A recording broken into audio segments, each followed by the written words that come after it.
7. Mais il se passe ici des merveilles, messire.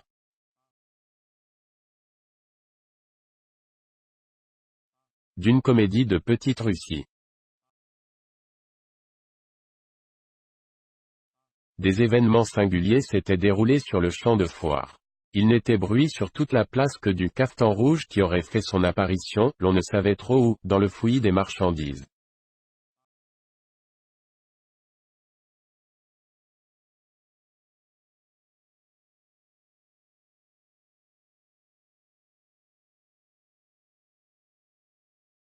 Une vieille qui vendait des craquelins avait cru apercevoir Satan sous la forme d'un cochon, qui ne cessait de se pencher sur les chariots, en quête de quelque chose.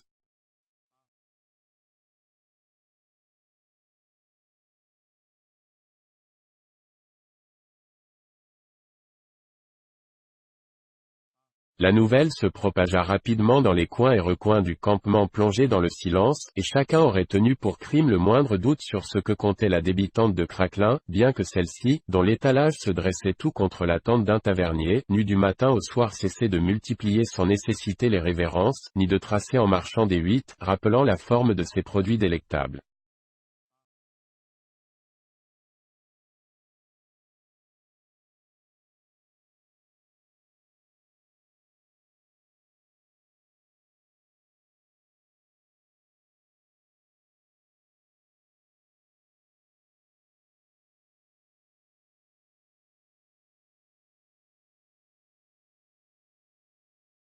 À ces on-dit étaient venus encore s'ajouter les racontars démesurément grossis touchant le phénomène aperçu par le scribe communal dans la grange en ruine.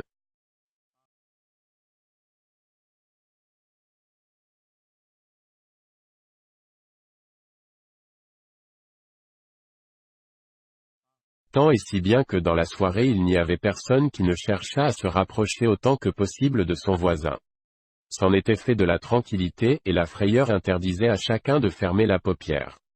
Quant à ceux qui ne comptaient point parmi les plus braves et qui avaient réussi à s'assurer un gîte en quelques maisons, ils s'en revenaient au bercail.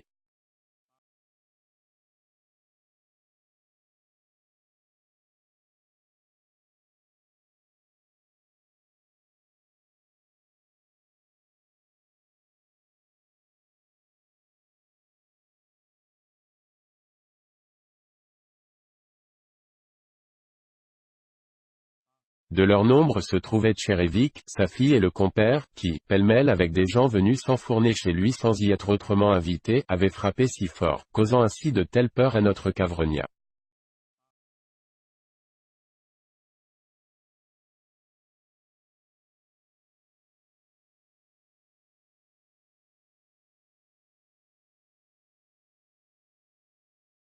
Le compère avait déjà lampé plus qu'il n'en était besoin, comme en témoignait le simple fait qu'il avait passé 2 fois devant sa cour avec sa charrette, sans se rendre compte que c'était là qu'il demeurait.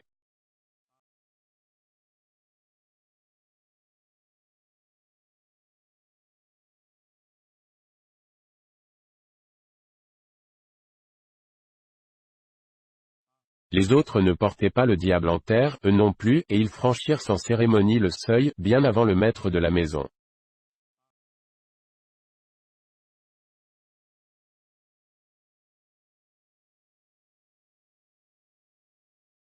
L'épouse de Tchérévik avait tout l'air d'être assise sur des épingles, cependant que les nouveaux arrivants se mettaient en devoir de fouiller chaque coin de la chaumière.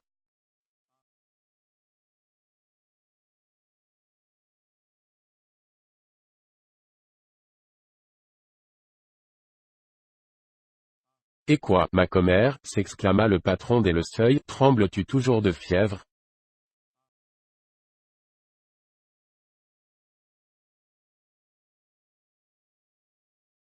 Oui, je ne me sens pas très bien, soupira Cavronia, en glissant un œil inquiet vers les planches au ras du plafond.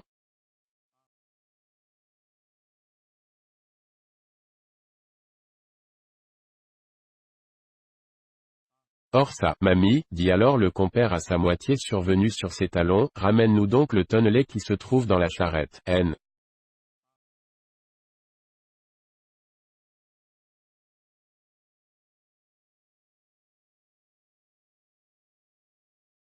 Aux US allons le mettre à sec avec le concours de ces braves gens, car ces maudites bavardes nous ont jetés dans de telles transes que le rouge me monte au front, rien que d'en parler.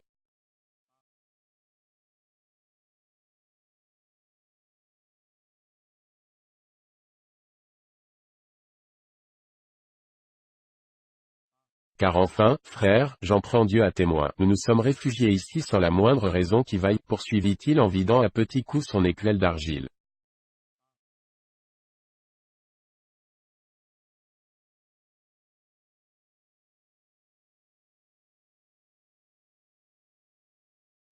Je vous parie sur l'heure mon bonnet neuf que ces radoteuses ont imaginé de se gausser de nous.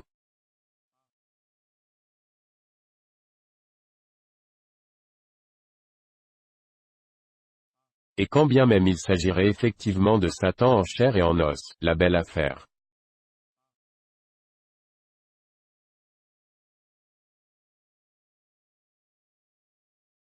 Crachez-lui donc à la figure.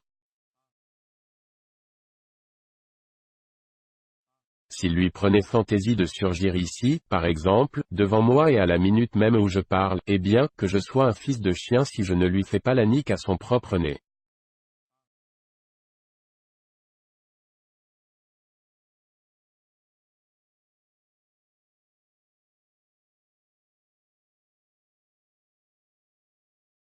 Dans ces conditions, pourquoi donc as-tu pâli, s'écria l'un des intrus qui dépassait de la tête le reste des présents et cherchait en toute occasion à paraître un brave à trois poils.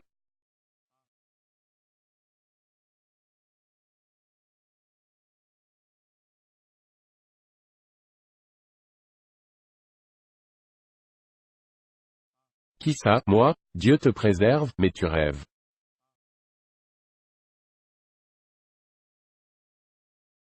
L'assistance éclata de rire et un sourire de satisfaction détendit les traits du fanfaron en veine de loquacité.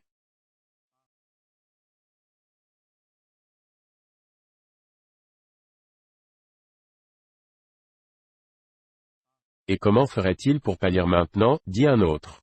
Ces jours utiles comme le coquelicot, ce n'est plus désormais Tibolka, mais la betterave rouge, ou mieux encore, le cafetan rouge en personne qui a donné là-bas une telle venette aux gens.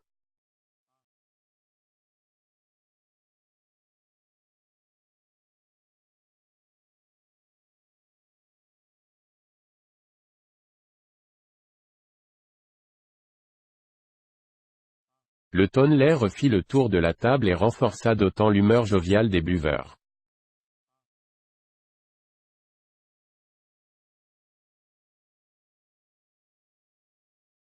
Là-dessus, torturé depuis longtemps par l'idée du cafetan rouge qui ne laissait pas une minute de repos à son tempérament de curieux, notre ami Tchévéric interrogea l'hôte.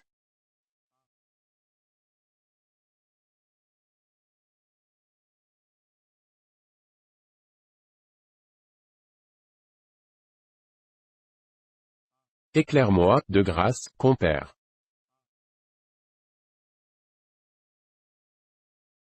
Car j'ai beau supplier, personne ne daigne me confier ce qu'il en est au juste de ce maudit cafetan.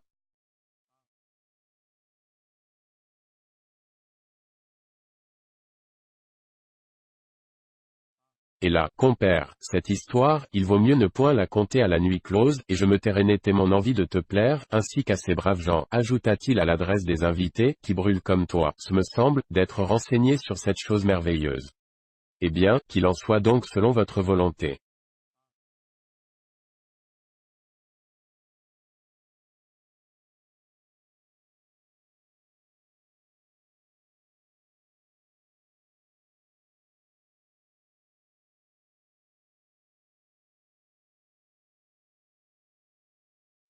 Tendez l'oreille.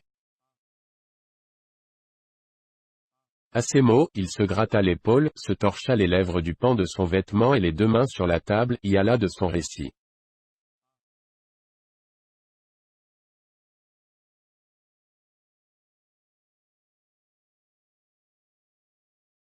Un beau jour, l'on expulsa un diable de l'enfer.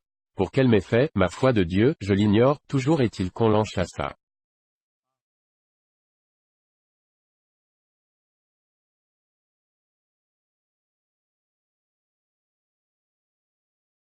Permets, compère, interrompit le minutieux Tchérévik.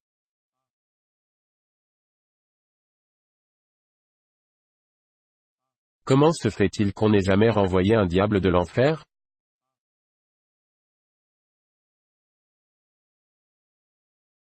Et qui puis-je, compère? On le congédia, il n'y a pas à dire mon bel ami, aussi bêtement qu'un paysan flanque un chien hors de sa cabane.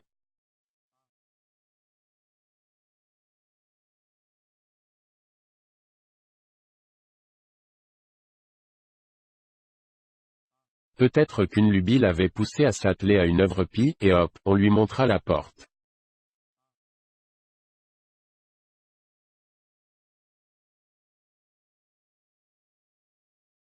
Dès lors, ce diable infortuné se prit d'un tel regret, d'une telle nostalgie pour son enfer, que bonne envie lui venait de s'en aller pendre.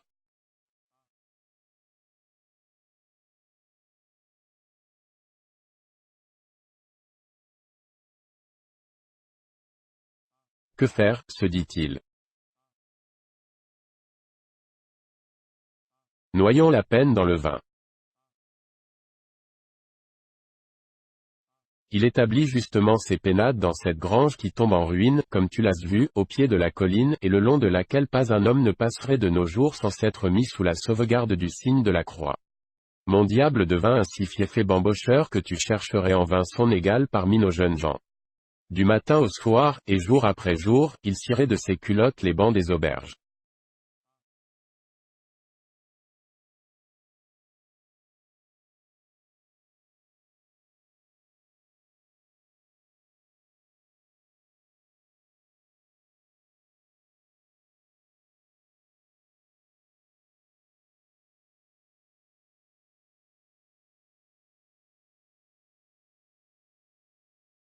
Du coup, le méticuleux Tchérévik coupa la parole au conteur.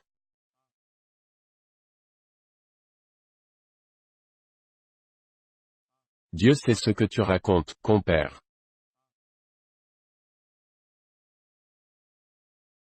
Comment peut-il se faire qu'un quelconque cabaretier admette un diable chez lui?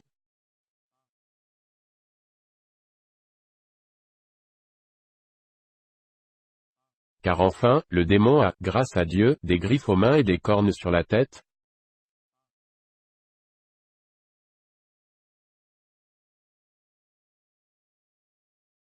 Voilà justement le plus piquant de l'affaire, c'est qu'il portait un bonnet à poil et des gants.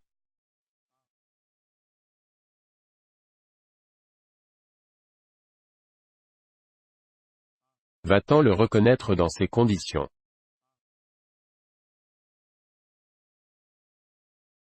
Il mena tant et si bien une vie de bâton de chaise qu'à la fin il consomma en beuverie tout ce qu'il possédait.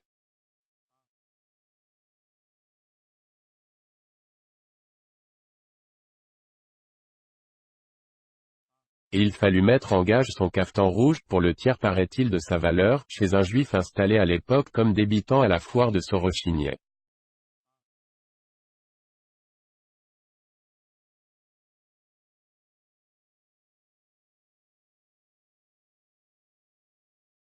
En procédant à l'opération, il avait bien dit à son prêteur, attention, juif, je reviendrai dans un an jour pour jour te réclamer le cafetan. Prends-en soin.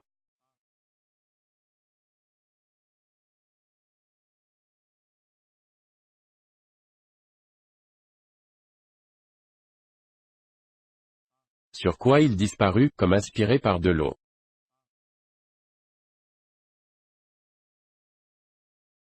Le juif examina soigneusement le cafetan, coupé dans un drap que l'on chercherait en vain à Myrgorod et teint d'un si beau rouge, flambant comme le feu, qu'on ne se serait point lassé de l'admirer.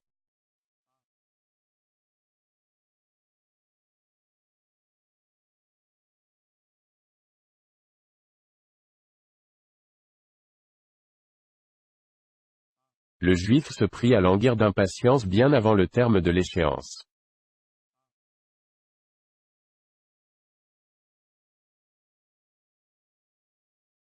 Fourragea dans ses cadenettes. Et finalement, parvint à extorquer pour le vêtement, dans les 5 ducats à un gentilhomme polonais de passage par là.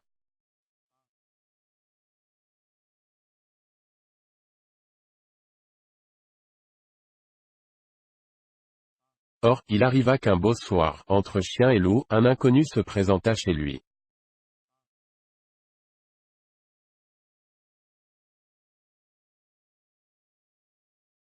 Allons, Juif, rends-moi mon cafetan. Le Juif faillit ne point le reconnaître du premier coup, mais quand il eut considéré le visiteur de plus près, il essaya de prétendre qu'il ne l'avait jamais rencontré.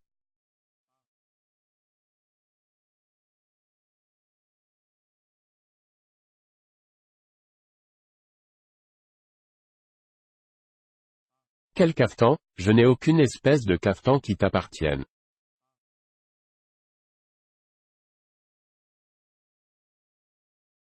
Et je ne veux même pas en entendre parler. L'autre, voyez-vous, s'éclipsa.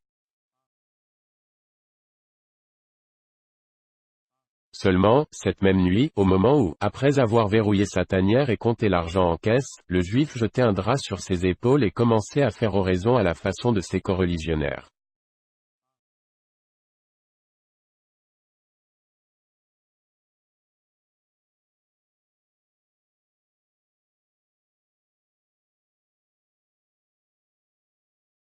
Il entendit un bruissement. Il leva les yeux et, à toutes les fenêtres se montraient des hures de cochons.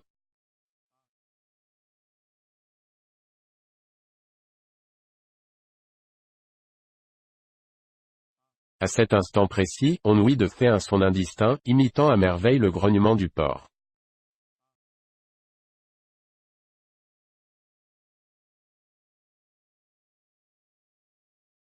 Tout pâlir, et la face du conteur s'humecta de sueur.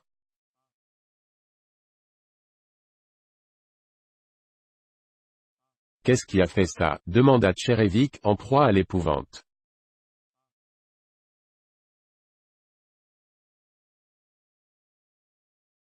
Ce n'est rien, répondit le compère qui frissonnait de tous ses membres.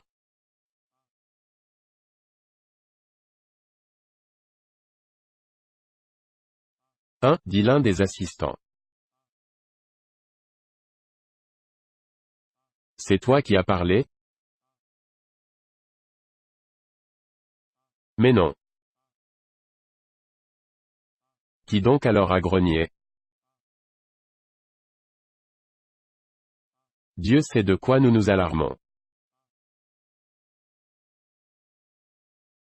Ce n'est rien de rien. Tout le monde s'entre-regarda et l'on recommença à fouiller les coins de la pièce.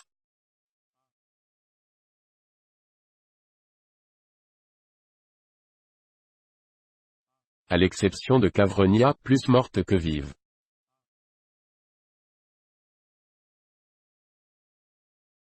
Ah, tas de femmelettes, fit-elle sur le mode suraigu.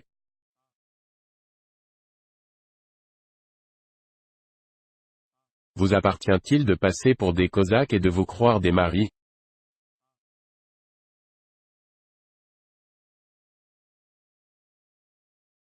Il faudrait vous coller un fuseau dans les pattes et vous installer devant le métier à carder.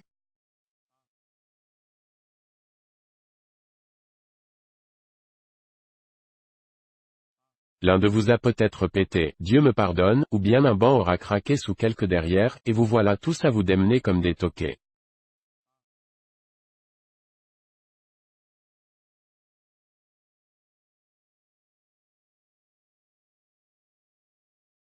La harangue fit rougir nos braves et les ramena à leur siège.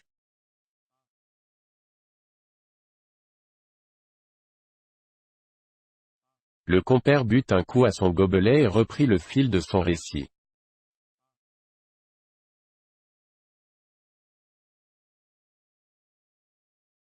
Le Juif faillit rendre l'âme, ce qui n'empêcha pas les porcs aux longues jambes pareilles à des échasses de se couler par les fenêtres, et en moins de temps qu'il n'en faut pour le dire ils ranimèrent le pauvre air avec des fouets tressés à 3 brins et le forcèrent à balaire plus haut que cette étagère que voilà.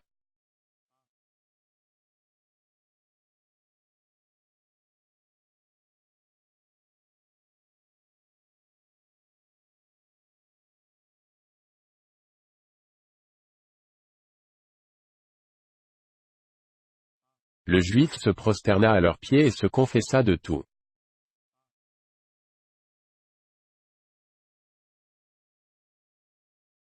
Mais impossible de retrouver sur l'heure le cafetan.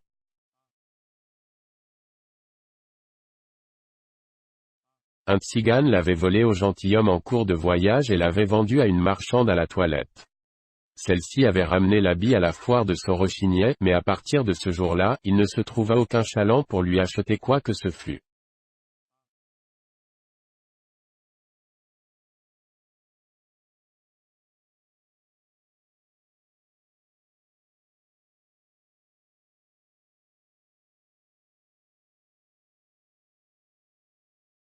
La chose surprit la brave femme qui, à bout d'étonnement, finit par comprendre, toute la malchance venait sûrement du cafetan rouge.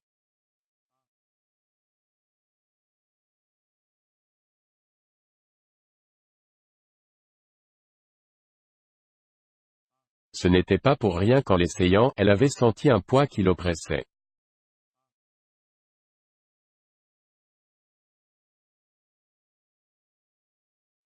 Sans plus ample réflexion, elle jeta le cafetan au feu, seulement voilà, le vêtement diabolique résistait à la flamme.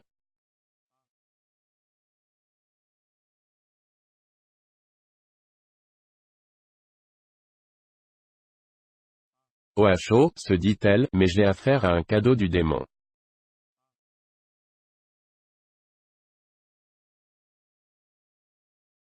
Elle recourut alors à la ruse et en tapinois fourra l'objet dans le chariot d'un paysan venu pour débiter du beurre.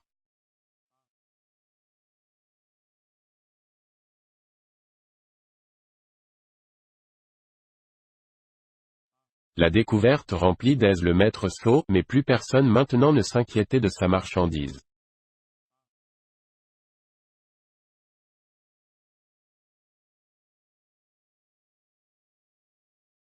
Bon, songea-t-il, des gens qui m'en voulaient m'ont passé ce vêtement.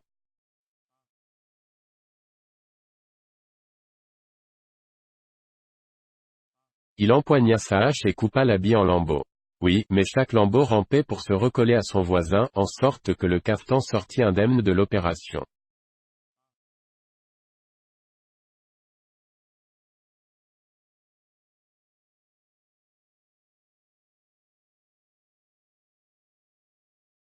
S'armant alors d'un grand signe de croix, le rustre reprit la hache, sema les morceaux d'étoffe à travers toute la place et détala avec sa charrette.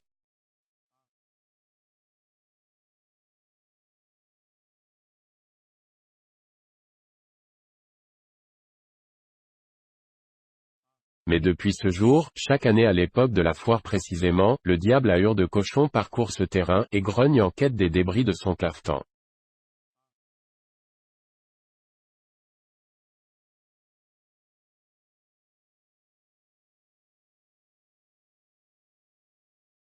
À ce qu'on prétend, il ne lui manquerait plus aujourd'hui que la manche gauche.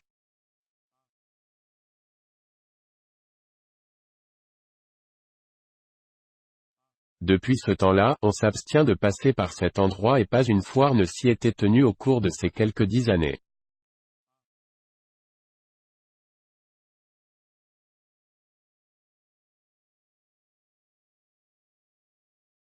Seul l'esprit malin a poussé le maire à vous.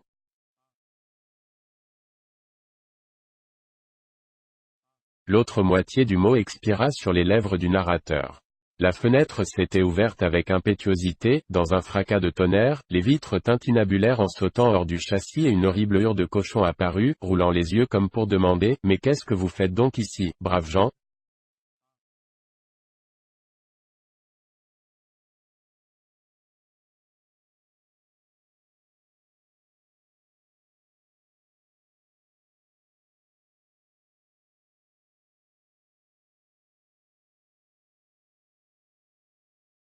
8. La queue basse comme un chien. Comme Caïn, il ne fut plus que frayeur.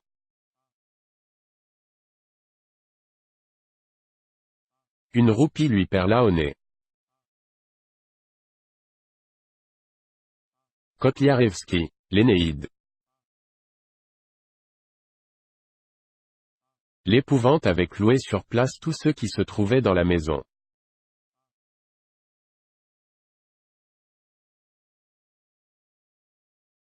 Le compère, bouche bée, paraissait pétrifié, les yeux lui sortaient à ce point des orbites qu'il semblait prêt à faire feu et il tendait immobile dans l'air, ses doigts écarquillés.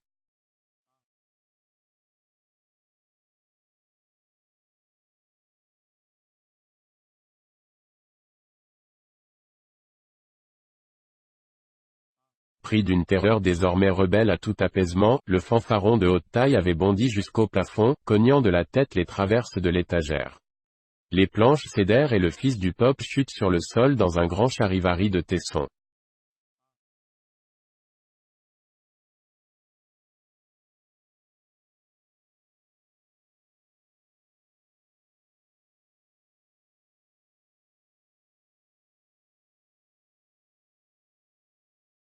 Aïe aïe aïe, hurlaient désespérément l'un des autres que la terreur avait culbuté sur un banc et qui dans cette posture battait le vide de ses bras et de ses jambes.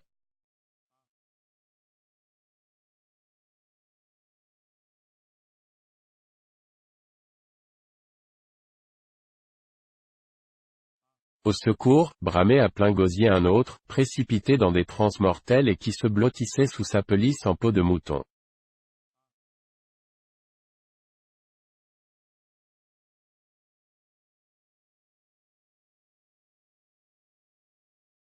Le compère, qu'un second accès de frayeur avait tiré de sa pétrification, s'en allait à quatre pattes et agité de convulsions chercher refuge sous les cotillons de sa femme.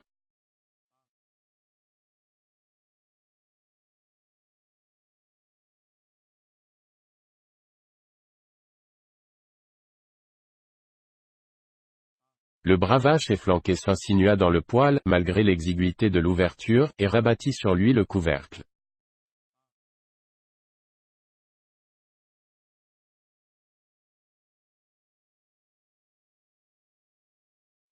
Quant à Tchérévik, pareil à quelqu'un que l'on aurait douché d'eau bouillante, il s'était coiffé d'un pot en guise de chapeau, et se ruant au dehors, galopait comme un fou au hasard des rues, sans même voir où il posait le pied.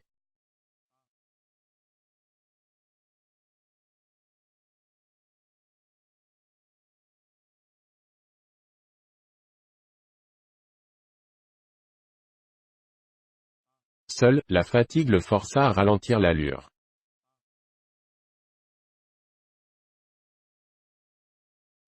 Son cœur cognait comme un pilon à moudre le grain.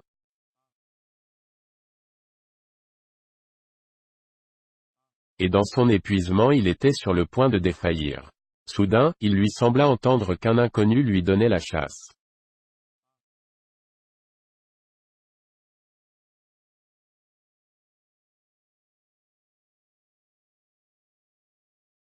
Et son imagination battit la campagne.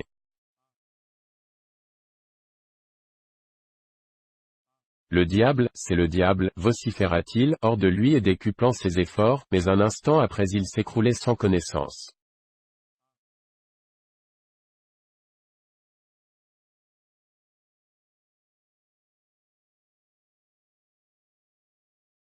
Le diable, c'est le diable, criait-on derrière lui et la seule chose dont il eut conscience avant de perdre tout à fait le sentiment fut la chute de quelqu'un qui culbutait bruyamment sur lui.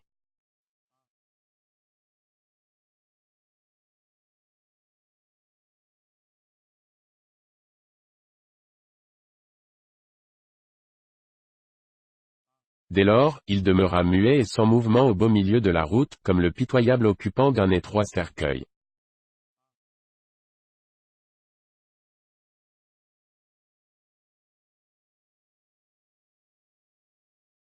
X. Par devant, ça peut encore passer, mais par derrière, on croirait le diable.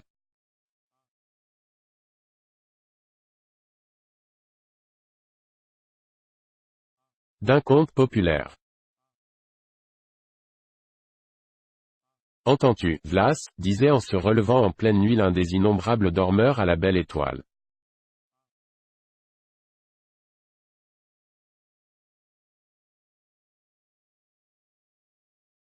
On vient de faire mention du diable dans nos parages.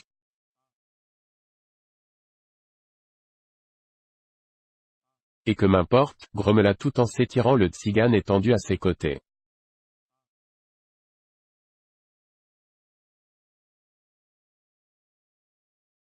Aurait-on mentionné toute la séquelle de ses parents, cela m'est égal.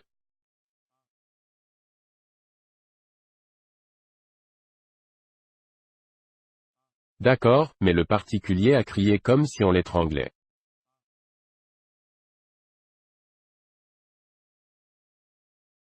Dieu sait ce que peut hurler un homme qui somnole.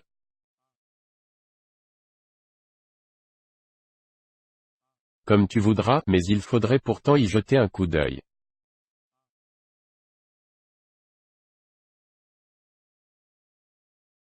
Bats plutôt le briquet.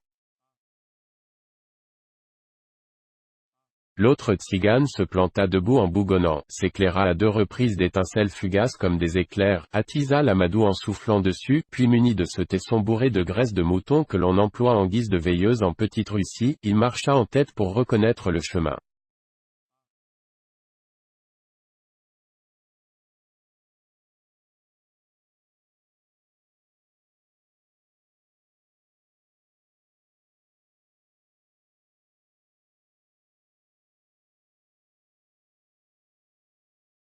Halte, il y a quelque chose d'étendu à terre.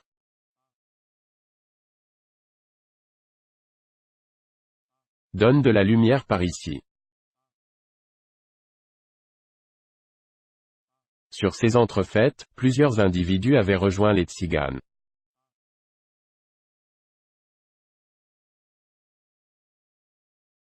Qu'est-ce que c'est, Vlas?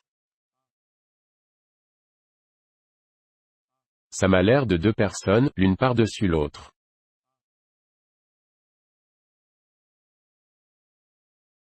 Quant à savoir laquelle est le diable, je ne le distingue pas encore.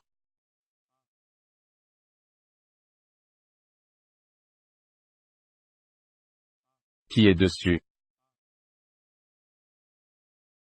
Une femme. Ne cherche pas plus loin, c'est certainement le diable.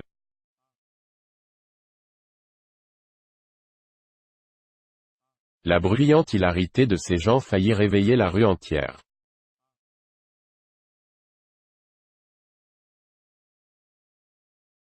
La femme a enfourché l'homme. Dans ce cas, la Matine s'y entend sans aucun doute à traiter cavalièrement son seigneur et maître, dit l'un des nombreux badauds qui faisaient cercle.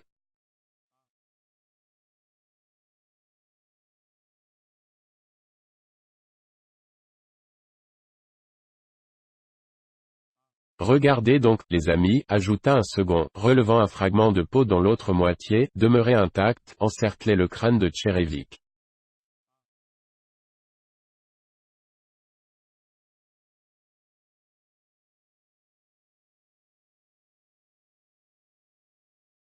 Voyez-moi quel genre de bonnet coiffait cet honnête homme.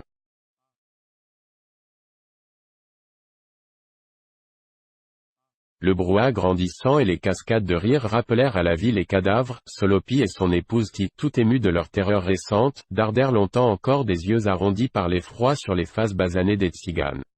Éclairés par le lumignon dont la lueur ne brillait que par soubresauts, ceux-ci présentaient l'aspect d'un ramassis de gnomes enveloppés de lourdes vapeurs souterraines dans l'opacité de l'éternelle nuit.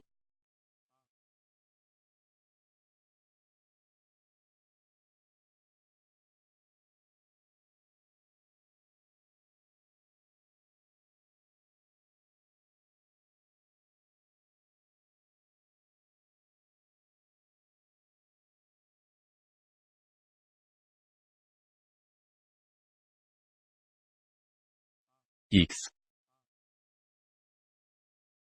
Va-t'en d'ici, retourne à l'enfer, illusion diabolique.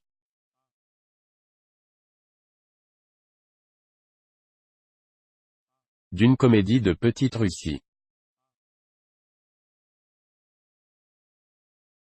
La fraîcheur matinale soufflait sur Sorochinier au moment de son réveil.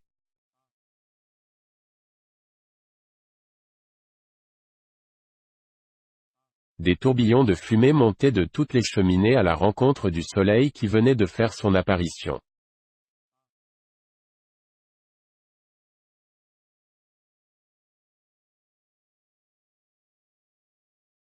La foire recommençait à bourdonner.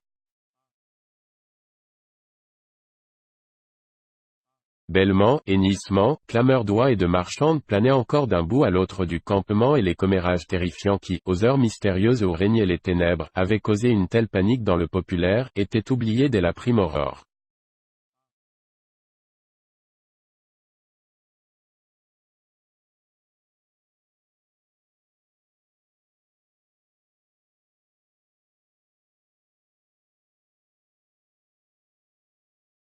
Bâillant et s'étirant, Tchérévik somnolait chez le compère sous une grange au toit de chaume.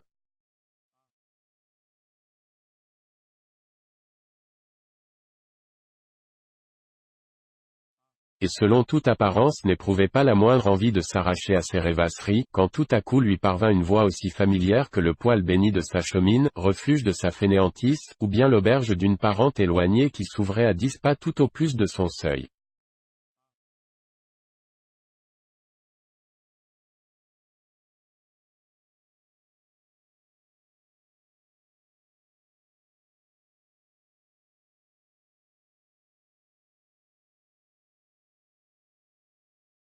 Lève-toi, debout, lui hurlait à l'oreille sa tendre épouse qui le tiraillait de toutes ses forces par la main.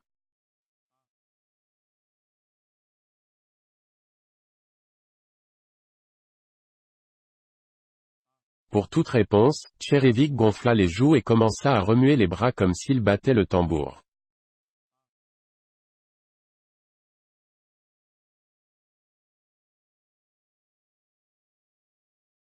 Détraquée, vociféra la femme, en se mettant hors de portée de ses moulinets qui avaient failli l'atteindre au visage.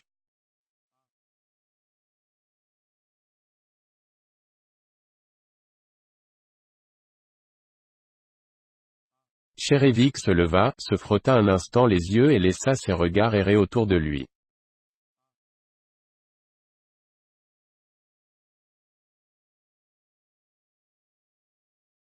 Que l'ennemi du genre humain m'emporte, ma colombe, si je ne m'imaginais pas que ta gueule était un tambour sur lequel ces hures de porc dont nous a parlé le compère me forçaient à battre la diane, comme un russe.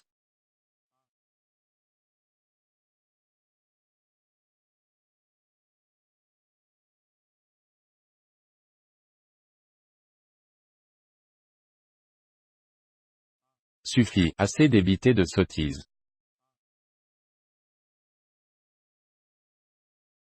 En route, et mène au plus vite la jument au marché.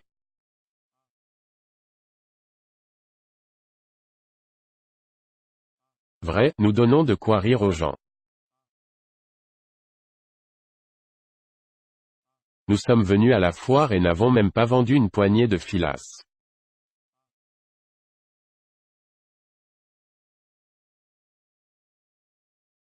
De fait, ma chère femme, fit Solopi, c'est maintenant que l'on rira de nous.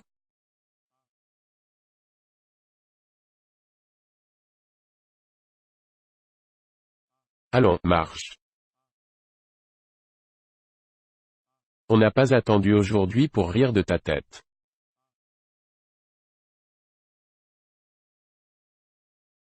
Tu vois que je ne me suis pas encore lavé, poursuivait Tchérévik tout en bâillant et se grattant le dos, dans l'espoir de se ménager encore quelques instants de répit.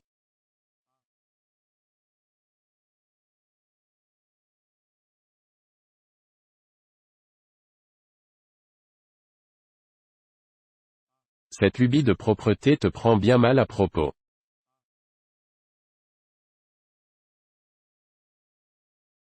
Nouvelle manie, sur ma foi. Tiens, voilà un torchon pour frotter ton sale museau.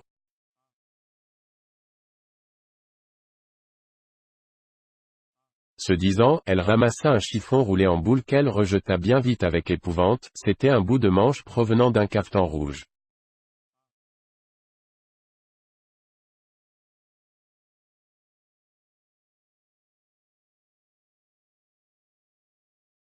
File, va à tes affaires, répéta-t-elle, une fois qu'elle eut recouvré son sang-froid, à la vue de son époux qui claquait des dents et que la peur privait de l'usage de ses membres.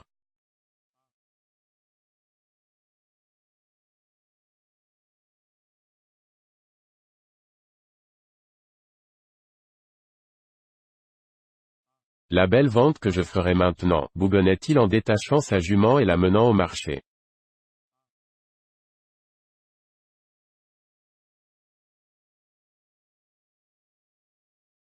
Ce n'est pas pour des prunes qu'au moment d'aller à cette damnée foire j'en avais lourd sur le cœur, comme si quelqu'un m'avait accablé du poids d'une vache crevée, ce n'est pas sans raison qu'à 2 reprises les bœufs ont essayé de reprendre le chemin de l'étable.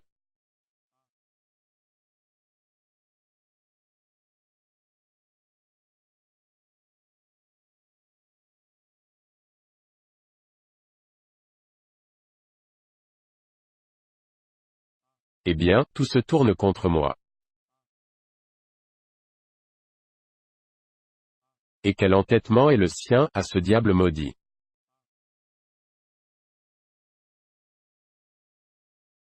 Que ne consent-il à porter son cafetan veuf d'une manche? Mais non, voyez-vous, il veut à toute force turlupiner les braves gens.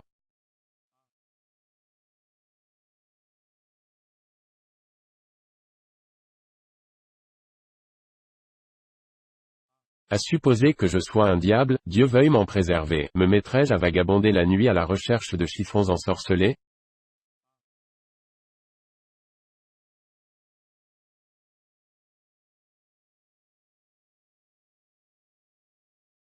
À cet instant, l'argumentation philosophique de notre ami se trouva coupée net par une voix grave.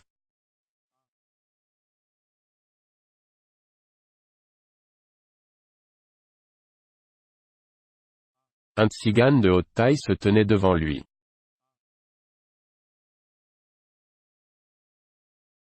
Qu'as-tu à vendre, mon brave homme? Le rustre en quête de chaland se tut, le temps de toiser des pieds à la tête son interlocuteur, après quoi, sans s'arrêter ni lâcher son licou, il proféra placidement ces mots.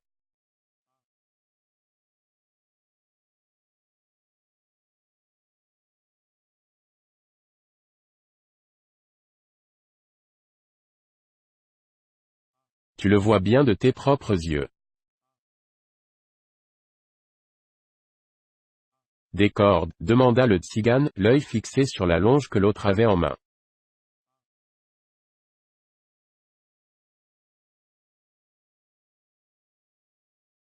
Tu l'as dit, à condition toutefois qu'une jument ressemble à des cordes.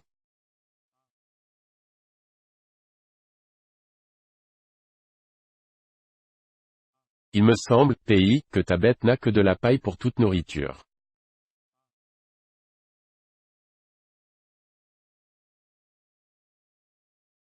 De la paille. Tchérévik voulut alors tirer une bonne saccade sur le licou afin de faire avancer l'animal et de convaincre ainsi le tzigane de mensonge, mais sa main vint avec une facilité stupéfiante lui heurter le menton.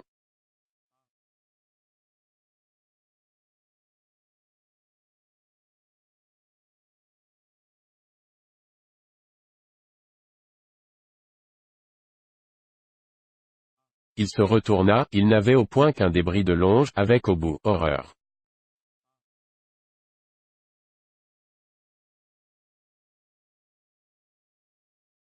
Qui hérissa d'un seul bloc sa tignasse, un reste de manche de cafetan rouge.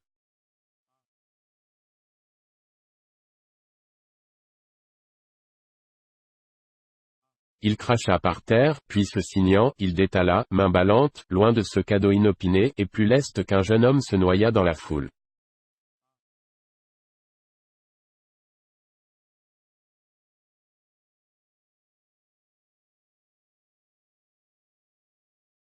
Si. La moisson m'appartient, et c'est moi qu'on a battu.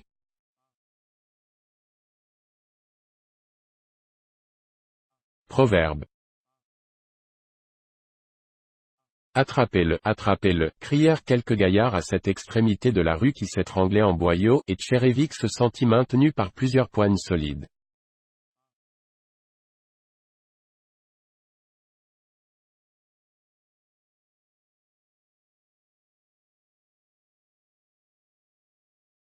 Qu'on l'emmène. C'est lui, et pas un autre, qui a volé sa jument à un brave homme.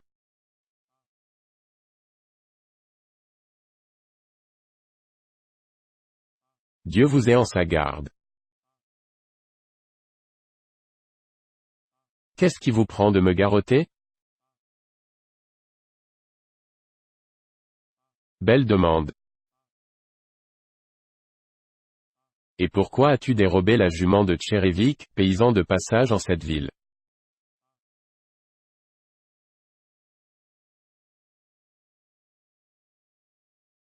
Mais vous perdez la boule, les gars. Où a-t-on vu quelqu'un voler quoi que ce soit qui lui appartient?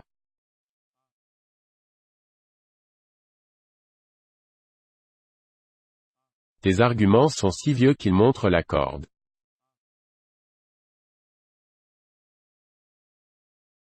Pour quelle raison filais-tu comme un dératé, à croire que tu avais Satan lui-même sur les talons?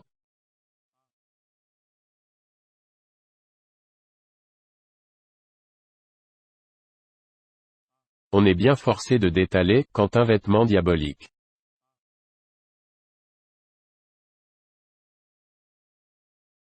Dis donc, l'ami, va le conter à d'autres.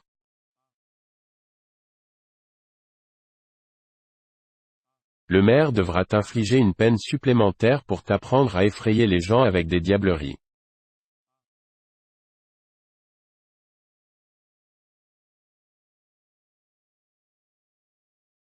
Arrêtez-le, attrapez-le, entendait-on crier à l'autre bout de la rue.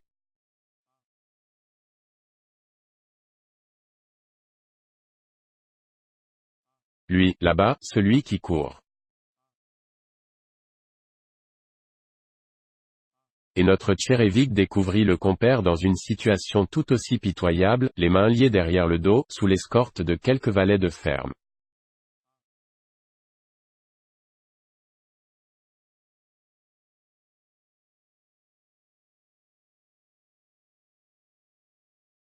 De plus fort en plus fort, dit l'un d'eux.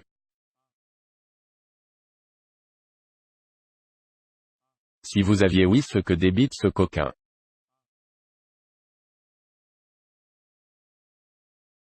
Qu'il n'ait pas besoin de regarder à deux fois pour reconnaître en lui un voleur.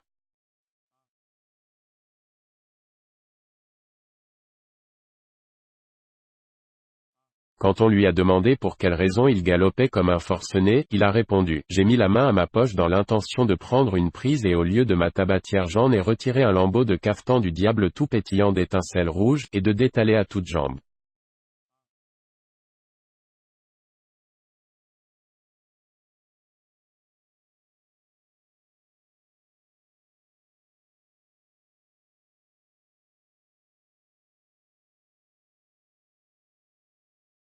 Oh oh, mais ces oiseaux sont du même nid. Qu'on les lie à la même corde. 12. De quoi, bonnes gens, suis-je donc coupable?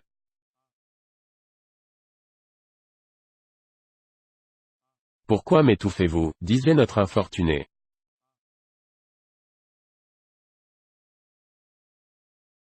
Pourquoi me tourmentez-vous de la sorte? Pourquoi, oui, pourquoi, et cela dit, il versa des flots.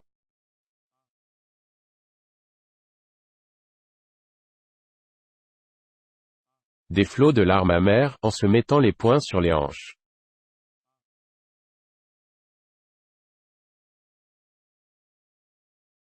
Artemovski Toulak. Monsieur le chien.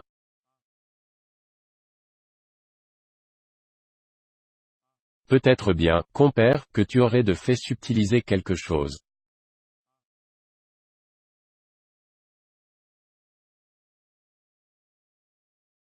Demandait Tchérévik garrotté, et gisant tout de son long près de son compagnon d'infortune, dans une bicoque au toit de chaume.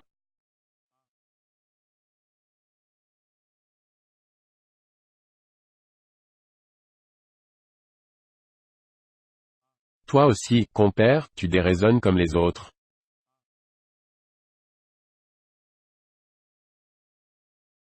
Que mes bras et jambes se dessèchent si à quelque moment que ce soit j'ai commis le moindre larcin, à l'exception peut-être de petits pâtés à la crème volés à ma mère, quand j'avais tout au plus 10 ans.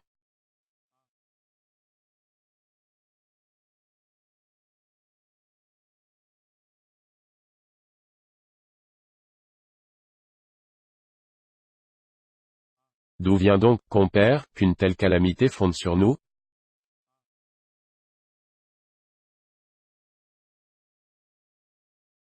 Et encore, ton cas ce n'est rien, au moins l'on t'accuse de t'être approprié le bien d'autrui.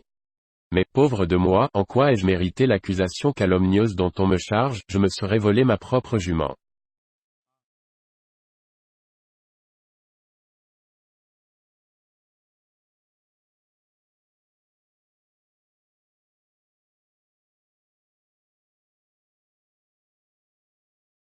On voit bien, compère, que nous étions prédestinés à la malchance.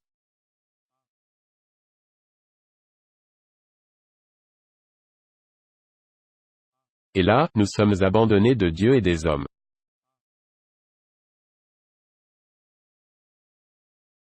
Et les deux amis de sangloter à fendre l'âme.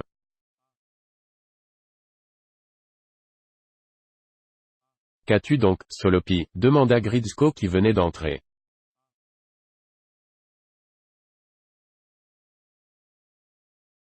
Qui t'a garrotté? Ah, Golopoupienkov, s'exclama Solopi, la joie au cœur.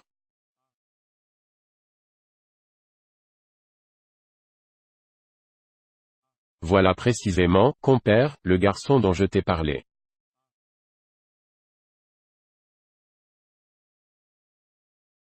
Dis donc que Dieu me foudroie sur le champ s'il n'a pas en ma présence séché rubis sur l'ongle un gobelet presque aussi large que ta tête, et sans tiquer le moins du monde.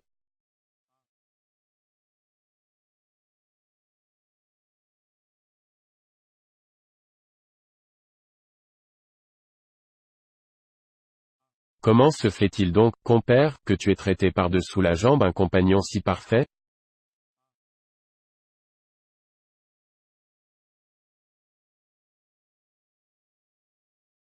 Eh bien, tu vois, continua Tchérévik en se retournant vers Gridzko, Dieu m'a probablement châtié parce que je t'ai manqué.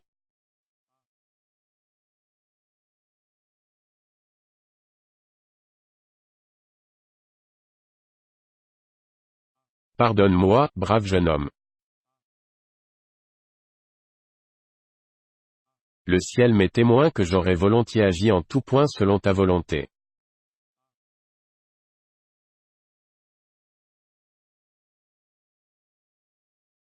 Mais que veux-tu, ma vieille a le diable au corps.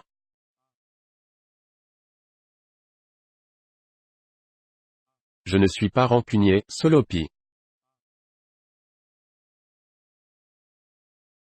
Et si tu veux, je te libérerai. Et, ce disant, il cligna de l'œil à quelques gaillards attentifs à ses faits et gestes et qui s'empressèrent de dénouer les cordes.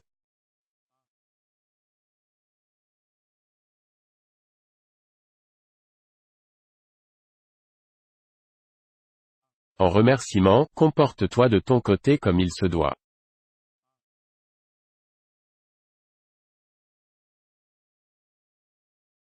Il faut nous marier, et ce sera une telle bombance que toute l'année nos jambes s'en ressentiront d'avoir dansé le hopac.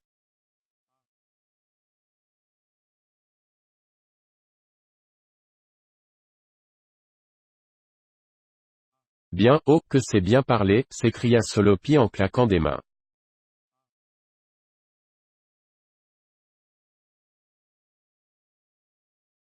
Me voilà d'humeur joviale, comme si des Russes m'avaient enlevé ma vieille.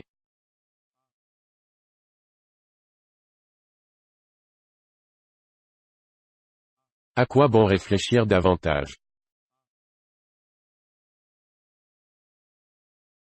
Que cela lui sourie ou non, nous célébrerons les noces aujourd'hui même, ni vu ni connu, je t'embrouille.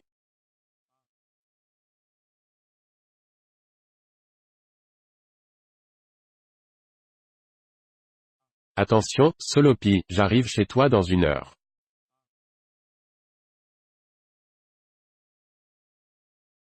Et maintenant rentre à la maison où t'attendent déjà des acheteurs pour ta jument et pour ton blé.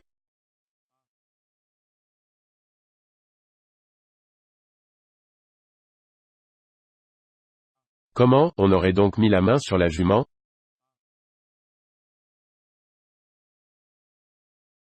Bien sûr. À cet afflux de bonheur, Tchérévik demeura pantois et suivit d'un œil rond le départ de Gridzko.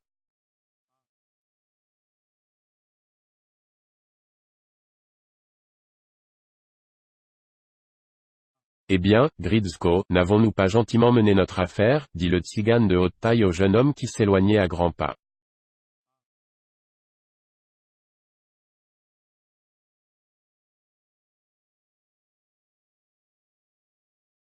Tes bœufs, n'est-ce pas, me reviennent maintenant?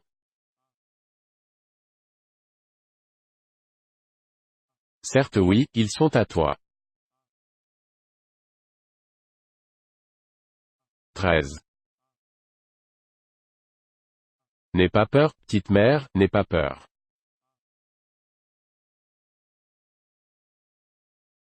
Chausse tes belles bottes.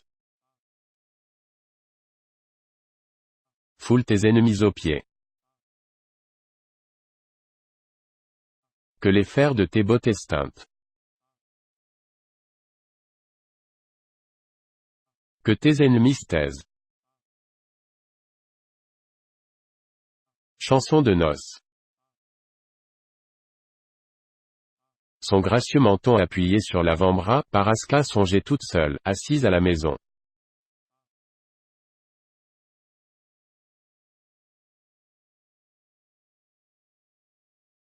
Des rêveries sans nombre papillonnaient autour de sa tête blonde.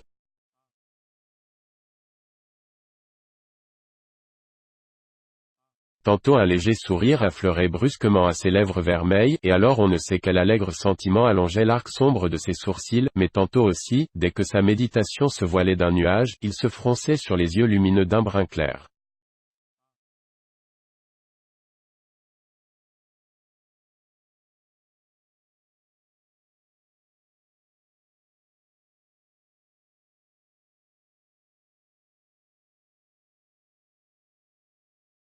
Que devenir si les choses ne se font point comme il l'a dit? Murmurait-elle avec une nuance de doute.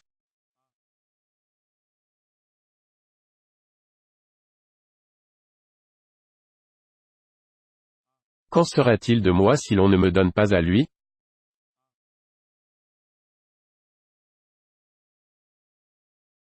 Si on, mais non et non, cela ne sera point.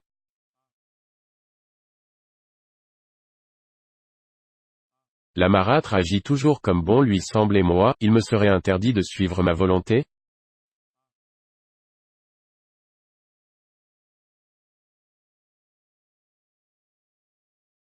Il se trouvera bien aussi chez moi de l'entêtement à revendre.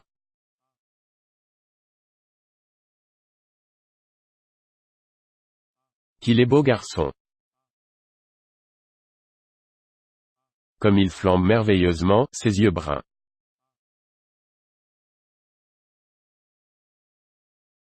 Qu'il vous prononce cela gentiment, Paraska, ma colombe.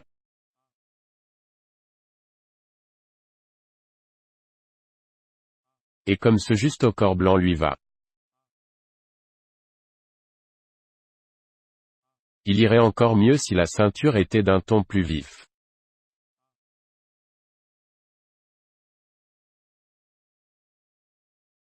Mais bah, puisque je lui en tisserai une neuve, une fois que nous serons installés dans notre maison à nous.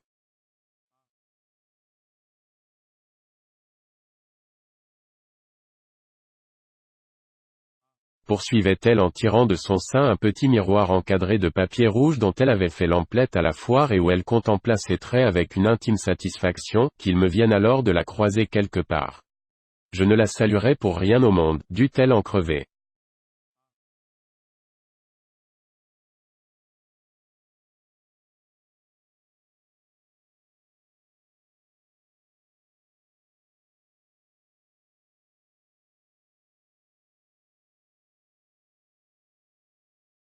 Non, marâtre, c'en est fini de rosser ta belle-fille.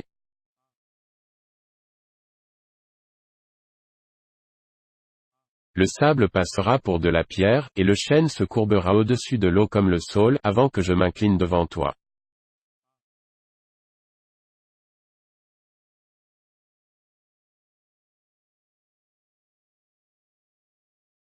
Mais j'allais l'oublier, commençons par essayer la coiffure d'apparat, c'est celle de la marâtre, mais tant pis, voyons toujours si ça me va.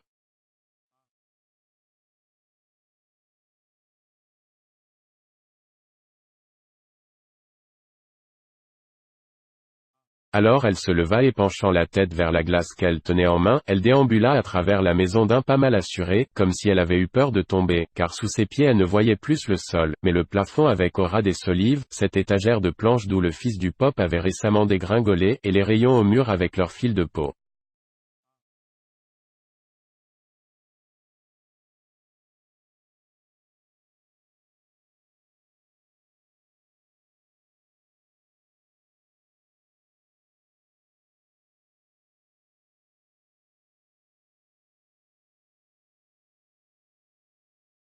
Décidément, qu'est-ce que j'ai, s'écria-t-elle en riant.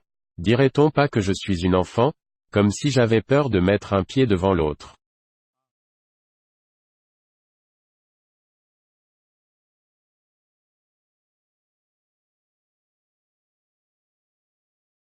Et elle marqua la cadence, s'enhardissant à mesure qu'elle avançait.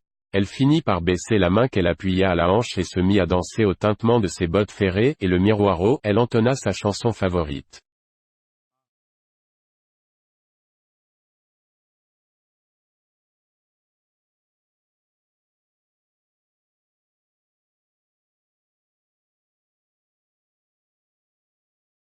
Petite pervenche verte. Couche-toi davantage. Et toi, chérie aux sourcils noirs. Rapproche-toi. Petite pervenche verte. Couche-toi encore plus bas. Mais toi, chérie aux sourcils noirs. Viens donc toujours plus près. À ce moment, Tchérévik passa la tête dans l'entrebâillement de la porte et demeura immobile pour contempler la danse de sa fille devant le miroir.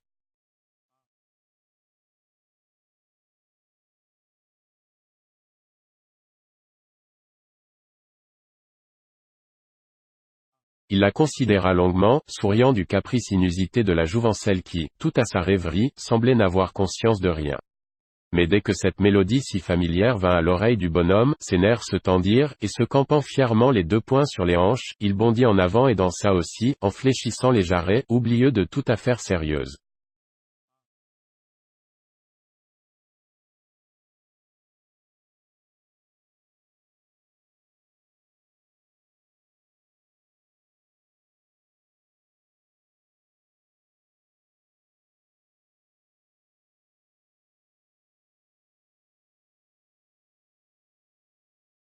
Le couple tressaillit au sonore éclat de rire lâché par le compère.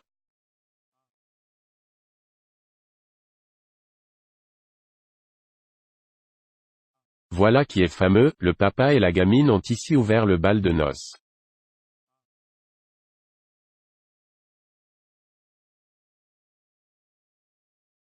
Accourez donc au plus vite, le fiancé est déjà là.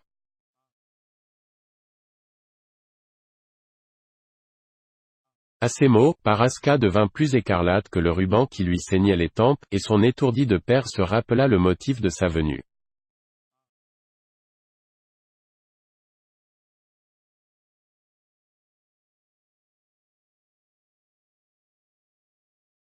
Allons, ma petite fille, ne perdons pas le temps.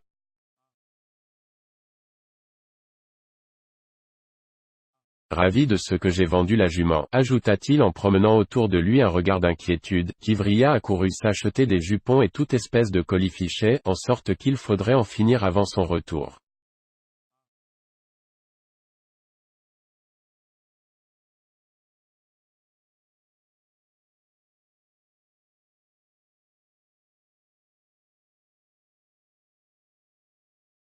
À peine passait-elle le seuil de la chaumière que Paraska se sentit emporter dans les bras du jeune homme au juste au corps blanc qui la guettait dans la rue avec un grand concours de gens.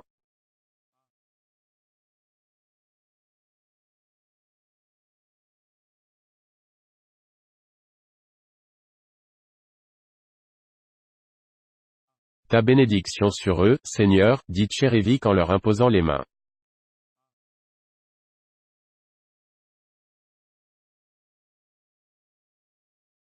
Puissent-ils vivre en union aussi étroite que les brins d'une guirlande.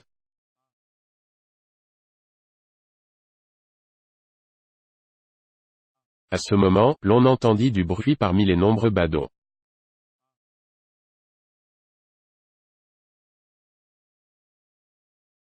Plutôt crever que de donner mon assentiment, clamait la conjointe de Solopi que la foule écartait avec des bourrades.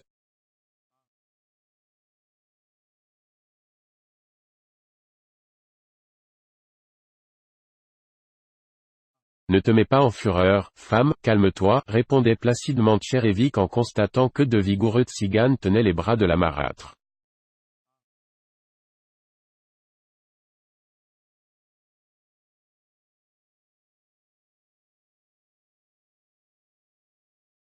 Ce qui est fait, je n'aime pas à changer d'idée.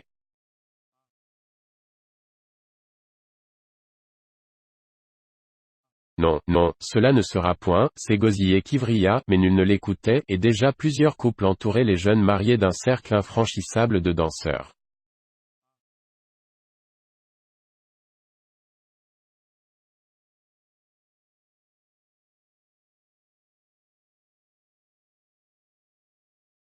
N'importe qui serait demeuré stupéfait et perplexe en voyant, au premier coup d'archet d'un ménétrier en houppelande de flutaine, aux longues moustaches pointant vers le ciel, tout fondre en union et se muer en concorde.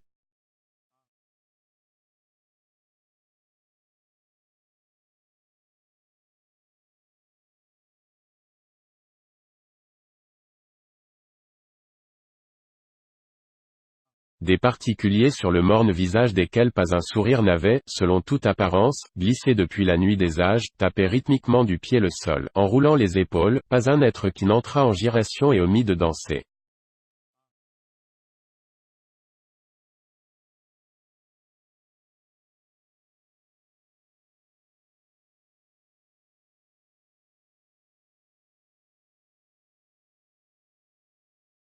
Mais le premier venu aurait été encore plus étonné, plus perplexe à la vue de ces anciennes dont les faces décrépites reflétaient l'apathie de la tombe, mais qui jouaient des coudes, elles aussi, parmi cette jeunesse débordante d'allégresse et d'entrain.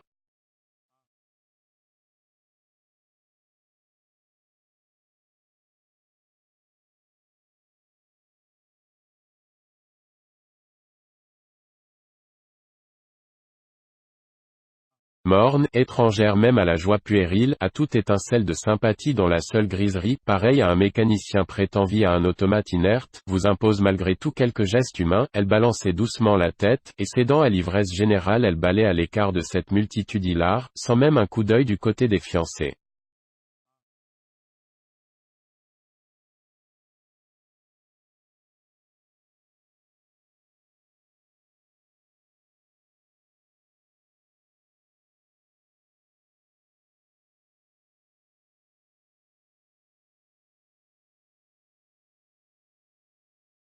Le vacarme, les rires, les chansons perdirent par degrés de leur sonorité.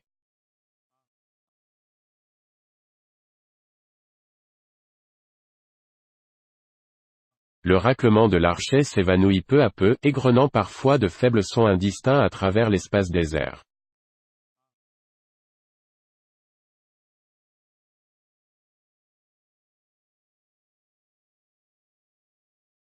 Dans l'éloignement, l'on entendait encore un vague trépignement sur la route, quelque chose d'analogue au murmure d'une mer très distante, et bientôt tout retomba dans la solitude et le silence.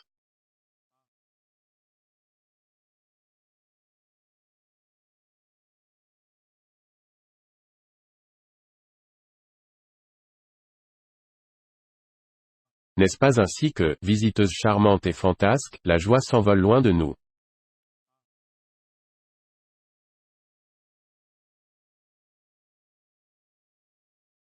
Alors qu'un son isolé cherche en vain à traduire l'allégresse.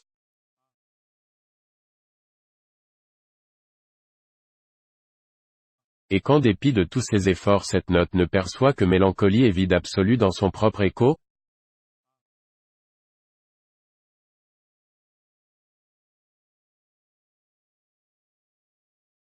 N'est-ce pas ainsi également que les turbulents amis d'une jeunesse orageuse et sans frein se perdent tour à tour dans le vaste univers, laissant enfin seuls leurs frères d'antan?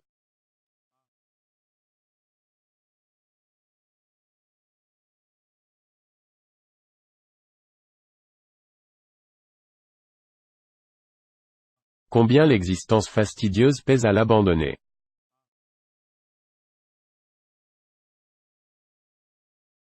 Et son cœur s'appesantit, grevé de tristesse, et rien n'est capable de le soulager.